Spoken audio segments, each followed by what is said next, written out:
মসজিদ কমিটির সদস্যদের যেসব গুণ থাকা জরুরি। মসজিদ পৃথিবীর বুকে মহান আল্লাহ তাআলার ঘর।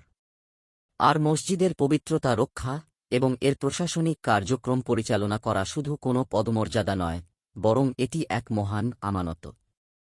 এই আমানতের যথাযথ হক আদায় শুধু তখনই সম্ভব যখন এর দায়িত্বে থাকবেন এমন একদল মানুষ, যারা দিন পালনে সচেষ্ট, তাকওয়ার অধিকারী, যাদের চরিত্রে রয়েছে সততা এবং কর্মে রয়েছে প্রশাসনিক প্রজ্ঞা।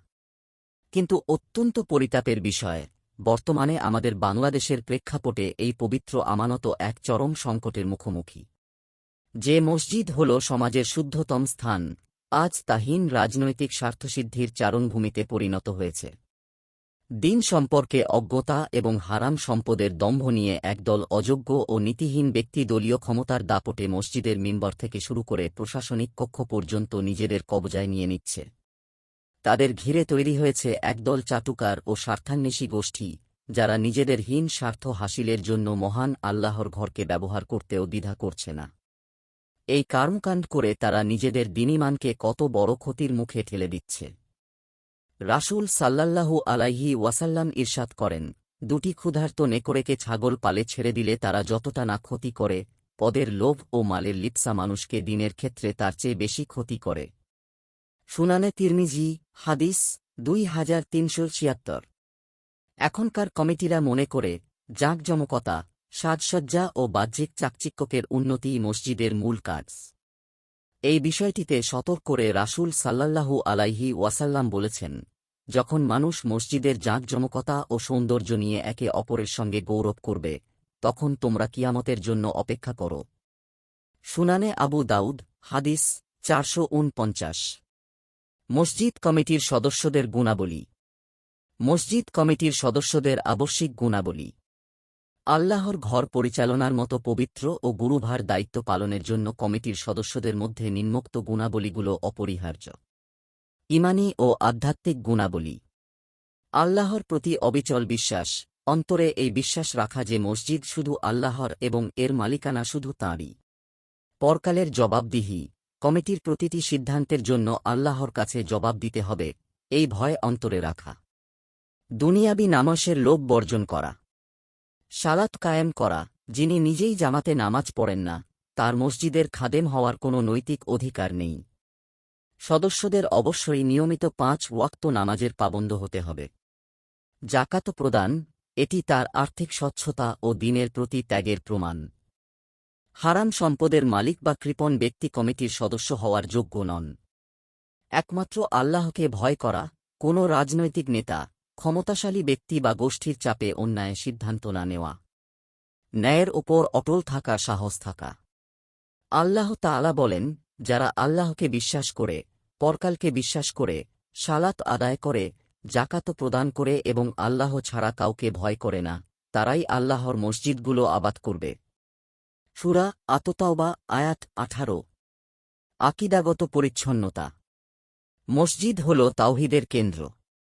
তাই কমিটির সদস্যদের হতে হবে শিরক ও বিদআতমুক্ত, যারা আকীদাগতভাবে বিশুদ্ধ এবং সুন্নাহর অনুসারী। অতএব কোনো বিদাতি ও কুসংস্কার বা দিনবহির্ভূত কাজে লিপ্ত ব্যক্তি মসজিদের কমিটির সদস্য হওয়ার যোগ্য নয়। সুন্নাহর অনুসারী, রাসূলুল্লাহ সাল্লাল্লাহু আলাইহি ওয়াসাল্লাম এর সুন্নাহ পালনকারী হওয়া। চারিত্রিক ও নৈতিক গুণাবলী। আমানতদার, মসজিদের ফান্ডের প্রতিটি পয়সার সঠিক হিসাব রাখা। মসজিদের সম্পদকে নিজের বা দলের কাজে ব্যবহার না করা। সততা ও স্বচ্ছতা, আয়-ব্যয়ের ক্ষেত্রে কোনো লুকোচুরি না করা এবং দায়িত্বশীলদের সামনে তা পেশ করা। অহংকারমুক্ত থাকা ও বিনয়ী হওয়া, মুসল্লিদের সঙ্গে ব্যবহার না করে নম্র ও ধৈর্যশীল হওয়া। প্রশাসনিক প্রজ্ঞা ও যোগ্যতা, ওপরের গুণাবলীর পাশাপাশি প্রশাসনিক দায়িত্ব পালনের সক্ষমতাও থাকতে হবে। ফাতাওয়া শামী 4 ডিভিশন 380, বাহরুর রায়েক 5 ডিভিশন 244। আমাদের কর্তব্য। আমাদের সবচেয়ে বড় করণীয় হল মসজিদকে আমানত হিসেবে দেখা। কারণ মসজিদ কমিটি কোনো সামাজিক পদ, রাজনৈতিক শক্তি প্রদর্শনের ক্ষেত্র বা ব্যক্তিগত সম্মান অর্জনের মাধ্যম নয়, বরং এটি আল্লাহ তাআলার পক্ষ থেকে অর্পিত এক ভয়ঙ্কর দায়িত্ব।